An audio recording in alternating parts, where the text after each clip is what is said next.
너무 대기업 위주로 돌아가고 있지 않나라는 생각을 했었고요. 그다음에 그에 비해서 상대적으로 와인은 아직 저변 확대가 할 가능성이 훨씬 더 많다.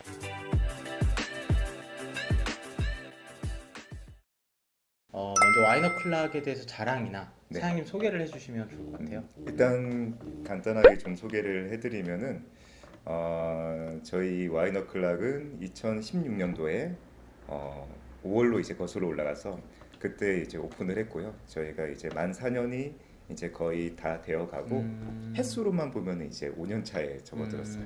그래서 제가 이제 여기서 추구하는 어떤 그런 모습, 방향 같은 경우는 누구나 와서 편하게 와인을 즐기되 그 와인을 좀 더 재미있게 알 수 있으면 좋고 또 그에 따라서 음식도 좀 같이 곁들여서 괜찮게 잘 드실 수 있는 그런 공간을 일단은 제가 가장 추구하고 있고요. 그래서 저희 와인나 클락이 다른 와인바랑 조금 다른 거는 요즘에 그 글라스 와인 위주로 굉장히 캐주얼하게 즐기는 데들이 많잖아요. 그래서 그런 와인바랑 그다음에 기존에 우리가 좀 클래식했던 와인바들, 약간 무게감 있고 그랬던 와인바들의 중간 다리 역할을 하면 어떨까라는 생각에 저희 와이나크는 거기에 이제 포지셔닝을 잡고 운영을 하고 있습니다. 그리고 제 이름은 김상진입니다. 네, 반갑습니다. 반갑습니다. 사실 창업을 하거나 가게를 시작하는 분들의 니즈는 굉장히 다양하잖아요. 그렇죠. 금전적인 연유도 음, 있고, 내가 직장 생활보다는 더 벌고 싶다일 음, 수도 있고, 그러니까 뭐 자아실현의 욕구일 수도 있고, 네, 뭐 사장님처럼 어떤 철학을 가진 이유로 이런 거를 시작할 수도 있을 텐데, 네.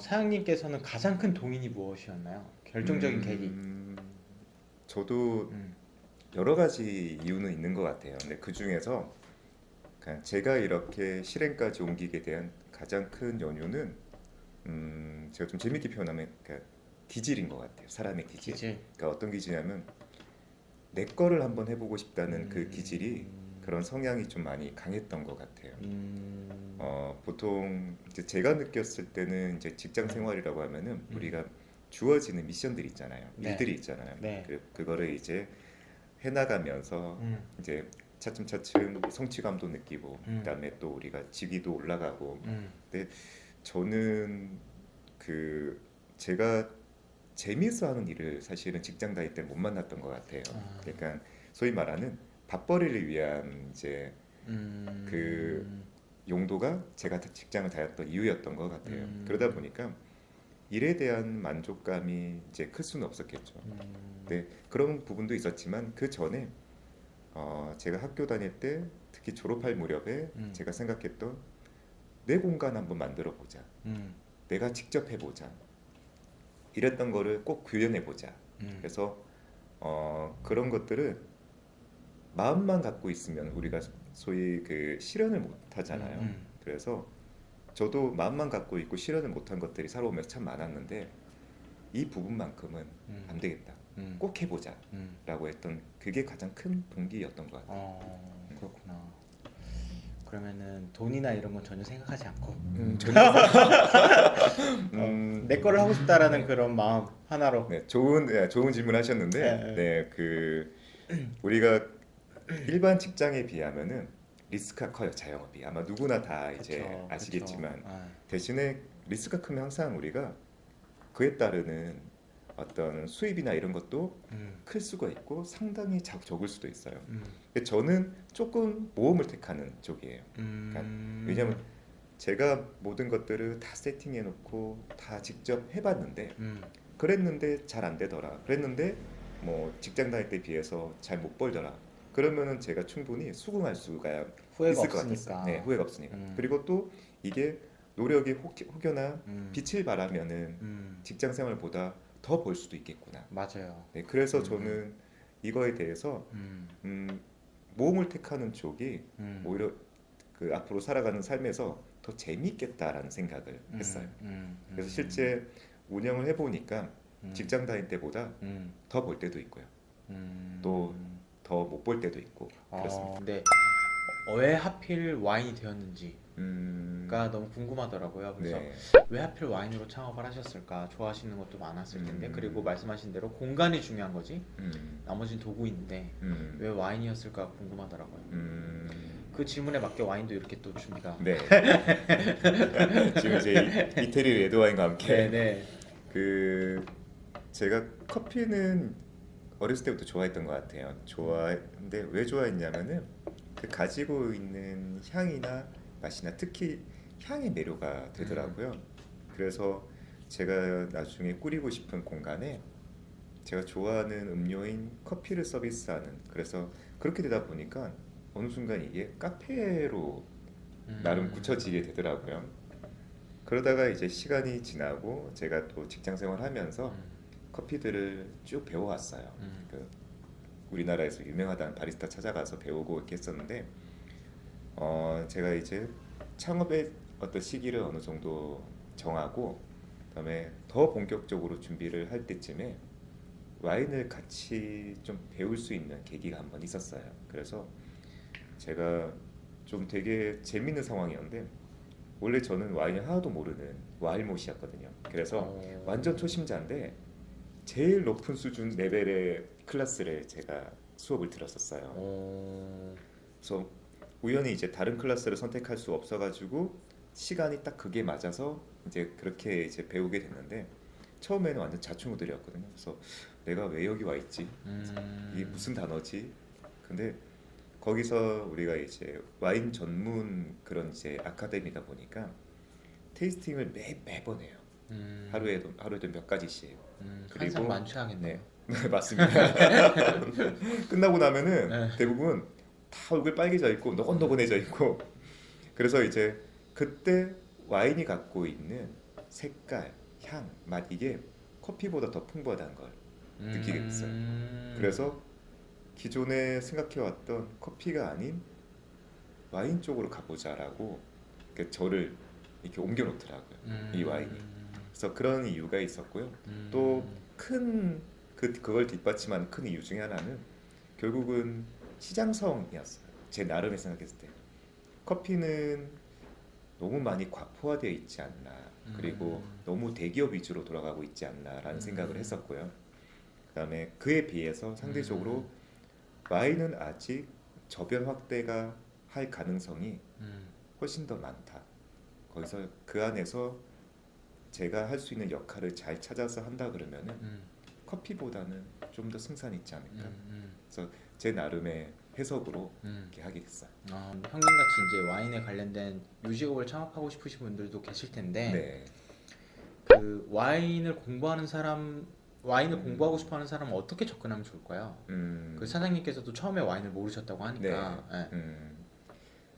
와인 우리가 창업의 목적을 두고 와인에 접근하는 사람들은 네. 이제 중요한 거는 전문성이라고 저는 생각이 들어요.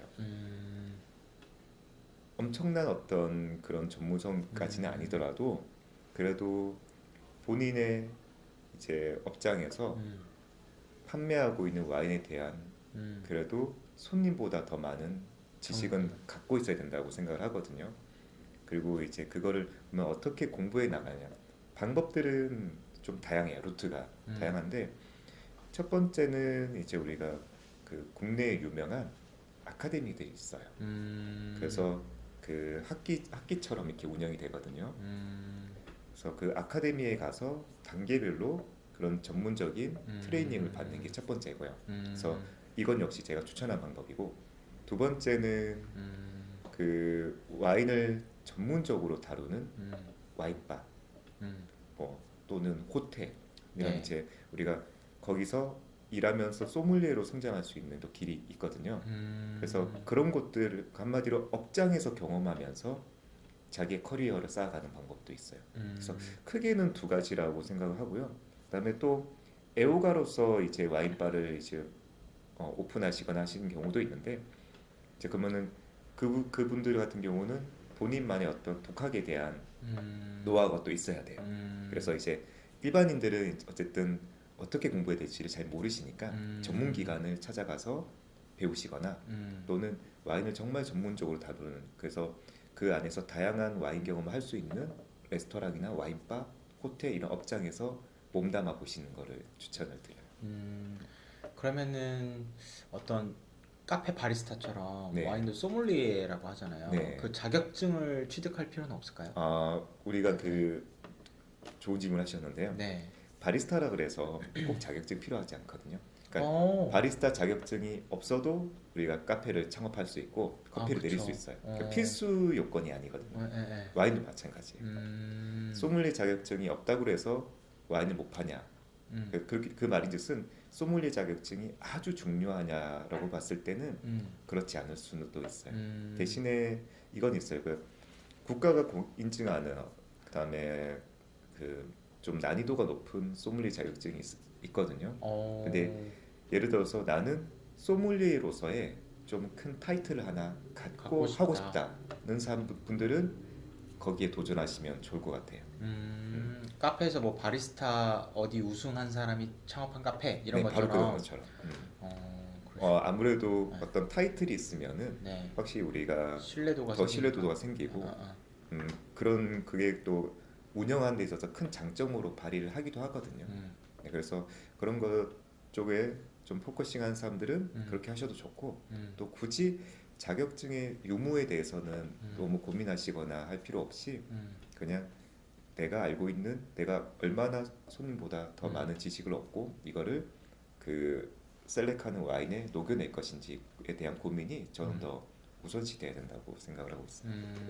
네, 3층에 있고 네. 이렇게 고개를 좀 들여다봐야 볼 수 있는 곳이라서 어쩌다가 이렇게 입지 선택을 하시게 됐는지. 물론 합정과 홍대라는 거대한 트래픽이 있는 곳이지만 네. 그럼에도 불구하고 눈에 잘 안 띄는 곳임에도 불구하고 저는 하게 된 계기가 되게 네. 궁금하더라고요.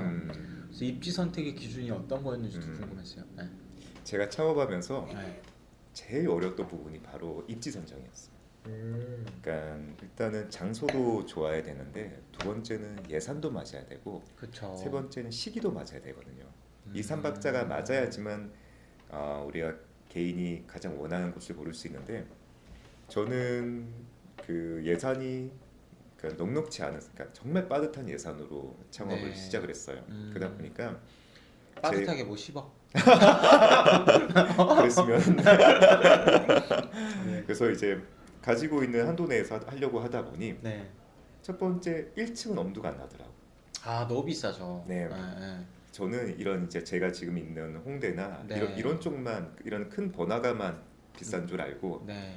제가 이제 입지를 고른 총 기간이 1년 정도 걸렸거든요. 와 진짜 그래서 오래 보셨구나. 서울 구석구석 제가 다 돌아다녀 보고 그다음에 어. 경기도권 이제 뭐 김포, 네. 인천 이런 쪽들도 제가 가봤었어요. 네. 근데 소위 상권으로 형성이 돼 있다 하는 곳들은 가격 편차가 좀 있긴 하나 다 비싼 편이에요. 아 거기서 네. 거기구나. 특히나 1층. 그래서 저는 아, 1층은 나는 못할 테니 네. 저는 2층을 바라봤어요. 대신에 네. 2층을 2층을 바라보면서 적어도 그 유동 인구들이 꽤 있는 곳. 그러니까 네. 제가 있는 여기 홍대 합정 쪽은 우리가 놀러 나오는 곳의 목적이 좀 크잖아요. 맞아요. 그러다 보니까 사람들이 모이는 곳이거든요. 그래서 그 어떤 분들은 이렇게 생각하시는 경우가 있어요. 사람들이 모이는 곳에 업장을 오픈한 거, 그다음에 잘 좀 이렇게 외진 곳이지만 어디 구석진 곳에 입소문으로. 네, 입소문으로 오는 것. 근데 후자는 절대 창업 초심자가 선택하면 안 된다고 저는 생각해요. 그러니까 나중에 이렇게 굉장히 중요한 팁이네요. 네. 방금 이 말씀이. 알려지고 네. 고객층이 확보된 다음이면 그분들이 내가 좀 외진 곳에 가도 오실 거예요. 2호점을 낸다거나. 네. 근데 처음 하는 분들이 좀 비용 세이브를 하거나 아니면은 좀 컨셉상의 그런 선택을 하셨을 때는 정말 버티기가 힘들 거예요. 그래서 저는 그래서 이제 유동 인구들이 어쨌거나 지나가다가 한번 가볼까 해서 오시는 분들도 저희는 분명히 있거든요. 네. 그래서 이제 그런 분들을 포괄할 수 있는 장소 선정을 했었고 지금 여기 있는 이제 이 홍대 합정 쪽에 제가 그 여기를 이제 보게 된 거는 사실 저한테 가장 익숙한 곳이었어요. 제가 그 전에 십몇 년을 늘 놀던 곳이었거든요. 아 옛날에 좀 놀던. 네. 곳. 그 소비하고 네. 놀고 그랬던 곳이라 사실 저는 골목 구석구석을 여기를 다 알고 있어요. 그래서 저한테 좀 더 친숙한 곳이라서 좀 더 마음이 갔던 곳도 있고. 근데 말씀하신 것처럼 여기가 3층이거든요. 네. 저는 3층 생각도 안 했어요. 왜냐면 3층 이상 올라가면은 너무 장사가 높으니까. 될까라는 생각. 게다가 저희 가게는 엘리베이터도 없어요. 저도 계단도가 4층인데 바로 없잖아요. 네. 그래서 이제 그런 것들을 되게 고민했는데 네. 입맛에 맞는 매물이 안 나오더라고요. 그리고 2층도 꽤 비싸요. 생각보다 꽤 비싸더라고요. 맞아요. 그래서 제가 처음 창업하는 건데 어쨌든 감당할 수 있는 임대료 한도 내에서 오픈해야 된다는 생각을 하다 보니 2층도 정말 어렵더라고요. 선택하기가. 그러다 우연히 여기를 보게 됐어요. 3층인데 막 지금 생각하면 말도 안 되는데 여기는 딱 올라왔는데 제가 마음에 들었던 거는 이곳이 주는 좀 따스한 느낌. 이건 좀 이렇게 제가 감정적인 부분인데 따스한 느낌. 그리고 제가 테라스 있는 곳을 원했어요. 근데 여기는 저희가 테라스가 있거든요. 그래서 지금 테이블이 5테이블이 네. 이렇게 비치가 돼 있는데 한번 저희 영상에서 한번 보여드리겠습니다. 알겠습니다. 네. 그래서 음. 그런 것들이 조건이 충족돼서 그리고 3층이다 보니 음. 임대료가 높은 편은 아니었어요. 아, 그래서 한번 저도 이 3층은 모험이었던 것 같아요. 그러니까 사장님께서는 어찌됐든 창업 초심자로서 네. 어느 정도의 유동인구와 트래픽이 있는 곳을 선정해야 되는 게 핵심이었고, 네, 맞습니다. 근데 예산에 맞는 곳을 고르다 보니 네, 1층과 2층보다는 네, 뭐 고려하지 않은 군이었지만 어쨌든 3층이 예산에 맞았고, 네, 더군다나 그 사장님 마음을 사로잡았던 게 이 공간이 주는 따스함과 분위기가 네, 좋았다는 말씀이시죠? 네, 맞습니다.